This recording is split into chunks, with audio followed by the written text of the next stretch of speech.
As a lot of you know that I like gray animated series. Sometimes they have done some hit or miss films and what have you.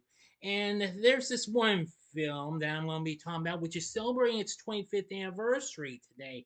And it's unfortunately a film I have not seen in a very long time. But I said, what the hey, I'm going to go ahead and review this anyway. And it's on one of the great animated dynamic duos of all time, but you don't have to take my word for it. It's none other than Moose and Squirrel, that is.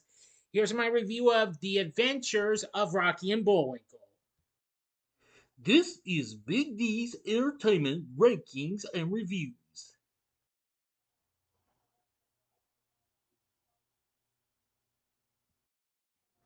So, greetings, my fellow YouTubers, and welcome to Big D's Entertainment Rankings and Reviews.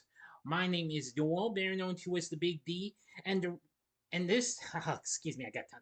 This time around, I bring to you a review of the 2000 live-action anime adventure slapstick comedy flick, The Adventures of Rocky and Bullwinkle, released by Universal, directed by Des McAnuff,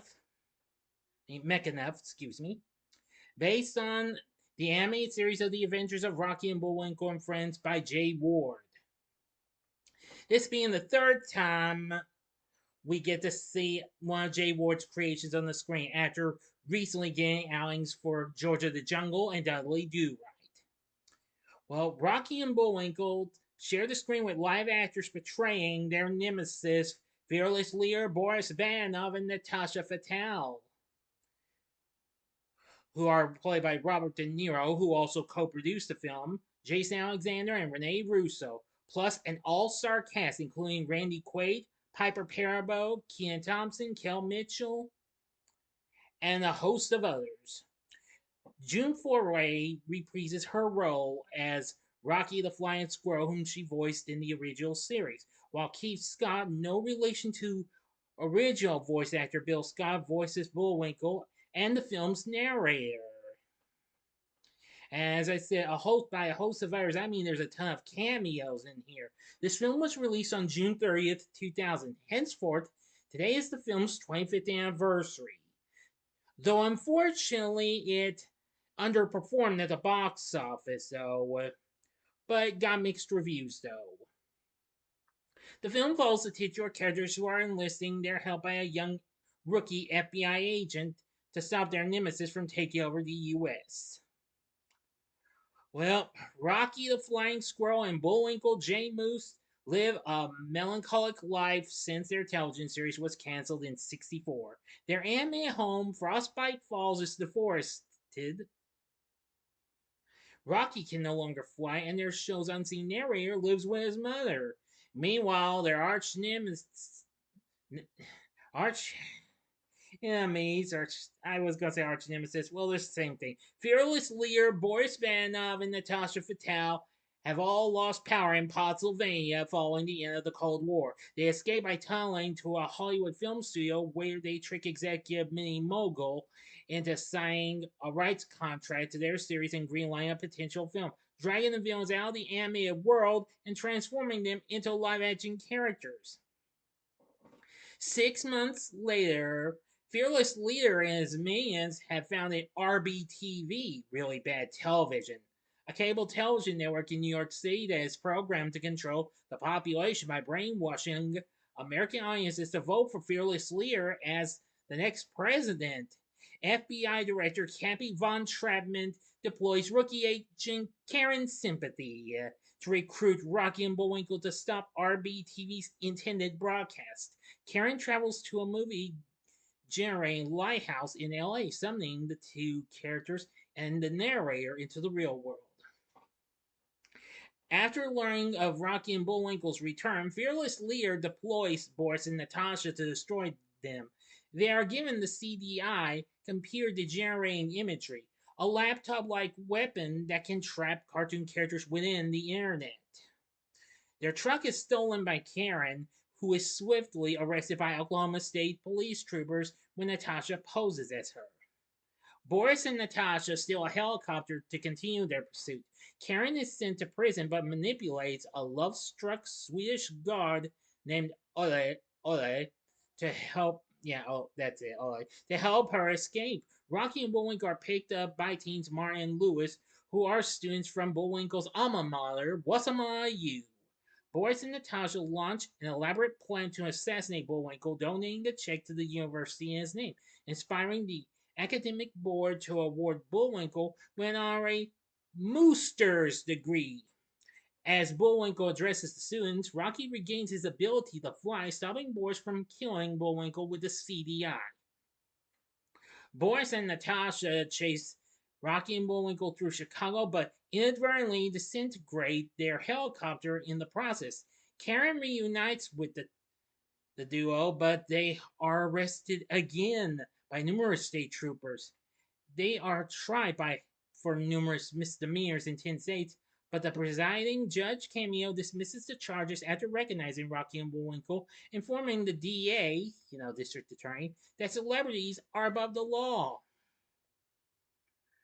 Well, then, the trio buys a rickety biplane and invades Boris and Natasha again. The two villains consider retiring, lying to fearless Lear that they had defeated Rocky and Bullwinkle, confident that they have already won. Meanwhile, the hero's plane begins to lose altitude due to the combined weight. Rocky, who is flying again, flies Karen to New York to stop the broadcast, but they're captured by Boris and Natasha. Fearless Lear initiates his plan and broadcast programs to brainwash most of the country. Now for the ending. As always, you know the procedure. You have 5 seconds to stop this video at once. Go to the description box below and fast forward to the time below. Gotta catch my breath here. All right, as I start counting down right now, if you've seen this movie already, please continue. Okay, you've been warned. Bullwinkle crash lands the plane outside the White House in Washington and finds the president to be brainwashed by RB TV programs to which Bullwinkle is immune due to his natural stupidity. Cappy finds Bullwinkle and scans him into the White House's computer system, then emails him to the studio as Fearless Lear addresses the nation, disrupting the broadcast, and a chaotic fight breaks out, leading to the capture of the villains. Karen, Rocky, and Bullwinkle ask the American public to replant Frostbite Falls, and Bullwinkle accidentally activates the CDI, transforming the villains back to their animated forms and banishing them to the internet forever. In the aftermath, Rocky and Bullwinkle's careers are renewed in RBTV, renamed the Rocky and Bullwinkle television channel. Well, and Karen goes on a day with LA as Rocky, Bullwinkle, and the narrator return home to a rejuvenated Frostbite Falls in the story. So, what did I think of the Adventures of Rocky and Bullwinkle? Though it's been years since I last saw this film, but I will say that this is a guilty pleasure of mine. I kind of had a little more fun with it than Dudley Do Right, which came out, well, I believe it was a year or two prior and what have you. But however, now actually, I did want to point out it's actually the fourth overall Thomas J. Ward features ever been, well, anime over, well, featuring live action overall. If you count the Boris and Natasha the movie that came on Showtime long before this. Upon its release, the film underperformed at the box office, making $35 million worldwide on its $76 million budget. However, it did get mixed reviews with critics. But however, criticisms was toward its writing, plot, and humor, but they praised the performances, the visual effects, and faithfulness to the source material. The failure of the film was attributed to it not being fresh enough for young audiences nor appealing to the nostalgia of baby boomers. The film sits at 42% on Rotten Tomatoes, saying though the film stays true to the nature of the original cartoon, the script is disappointing and not funny. Well, factually, that's true, but I disagree. I am going to say that this provided a lot of good, funny bits and what have you, and what and all that stuff. Now, New York Times was not thrilled, saying the original series had sufficient ingenuity to revel in its own dumbness and make an audience reared on Mad Magazine feel smart. Their new adventures are made by people who clearly think themselves much smarter than their audience, in place of whimsy, it offers cynicism. That's understandable. Variety was not thrilled either, saying the latest and least of three recent features based on vintage animated series produced by the late great Jay Ward, this film scarcely seems worth the expenditure of time, money, and talent.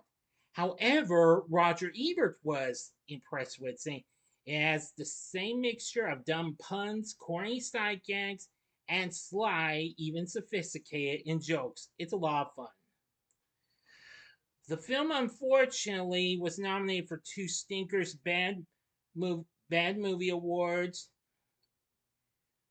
but lost. And the same thing with Rene Russo's Razzie nominee for Worst Supporting Actress. She lost that. She and Jason Alexander, however, did get nominated for a good award, the Saturn Award for Best Supporting Actress and Best Supporting Actor. But unfortunately, yeah, they didn't win. Unfortunately. Anyway, after this, it was released on physical media early the following year. But anyway, I found the film to be pretty entertaining and what have you. From what I've seen of this film, I kind of put this of the actual three films, since I've never seen the Boris and Natasha film. If I happen to encounter it one day, maybe I'll look into it, but I can't guarantee it. But anyway, of the three films, I would probably smack the Rocky and Bullwinkle feature right in between George of the Jungle and Dudley Do Right. Henceforth, George of the Jungle was fun. This one's good. I know Dudley Do Right has its moments. But even though that was a guilty pleasure as well. Now, for our score, it was done by Mark Mothersbaugh, best known for his job as the frontman of the band Devo. He had recently done music for various kids series, including Pee Wee's Playhouse and Rugrats, plus a lot of others. He does a real good job with the score on this, and I gotta give him credit for that. For our voice acting cast, we have June Foray, may she rest in peace, back as Rocky. She's absolutely still good as before. She also voices the animated version of Natasha and the narrator's mother, while Keith Scott voices Bullwinkle, as well as the animated fearless leader, Boris, and RB TV announcer, as well as the narrator. Now, in real life, for the rest of the cast, I actually was impressed with him. Robert De Niro, who later that same year would do Meet the Parents, actually did a pretty good job as fearless leader. I'd say he was pretty good, especially this one scene. Are you talking to me? Are you talking to me? Yes. And Rene Russo as Natasha, he's not too bad. She does a pretty good job. Jason Alexander, whom after Seinfeld had just gotten canceled, played Boris, and I must say he does one good job in playing that character. Although it is a shame we didn't get to hear him say his famous phrase to Natasha, Natasha, shut up your mouth! Oh boy, crazy, crazy. Playing Agent Karen Sympathy is Piper Perabo, who after this would go on to do Coyote Ugly that same year. Let's see, playing Cappy Von Trappman is Randy Quaid. I must say, he's good. I'm sure you know who that is. Kel Mitchell played Martin, while Kenan Thompson played Lewis after they reprised their roles after I think shortly after their show had just been canceled by Nickelodeon, Kenan and Kel, but I could be wrong. I think it was still going. I think they were still doing some new episodes, but I can't remember though. But anyway, there's lots of other big cameos, including David Allen Greer, Joe Polito, James Rebhorn, Carl Reiner, Jonathan Winters, Paget Brewster, Janine Garofalo, John Goodman. The list goes on. Seriously, oh yeah, Whoopi Goldberg and even Billy Crystal have cameos as well. Like I said, the list goes on. So you got to admit the cast is good, and the visual effects, very good. And I do say that while I did catch reruns of the Rocky and Bullwinkle series in syndication and then on Cartoon Network, I have to say this is pretty loyal to the actual series. So this is pretty good. So with everything said, The Adventures of Rocky and Bullwinkle, by no means it's not a great film, but it is pretty fun and what have you. So if you've never seen this film, I'd say I would recommend you give this film a one-time watch. And maybe I could help you get your kids to know him, or just get them introduced to their animated series, their original animated series first before you make any getting ideas about doing this one. Okay. So what did you think about the Adventures of Rocky and Bullwinkle, the movie that is? Let me know in the comments section below. If you like this video, consider clicking the like button, subscribe, and be a part of the Big D Nation. Continue to help support my channel, make it grow and make the views grow. Tell all your friends about my channel, get them to know me. Maybe they'd like to be a part of my Big D Nation and share my vids with your friends if you'd like. And join me next time when I give you my July schedule, which it's yet to be completed, but I'm trying to get done with because I'll have a special announcement quick video coming up for you real soon, okay? So if you like this, check out my reviews of the other two films that were based on J. Ward properties in live action form. In the upper left hand corner is my review of George of the Jungle from 1997. The upper right hand corner is my review of Dudley Do Right from 1999, I believe it was. I could be. It's been some time since I saw that. Or if you'd like another funny take on updated take of crazy classic characters, see my review of the Three Stooges from 2012 in the bottom left hand corner. And the bottom right hand corner is the button you can click to subscribe. If you like rankings and reviews on movies, TV, music, video games, etc., then I'm your guy. Thanks for watching. Until next time, I'm the Big D saying, see ya.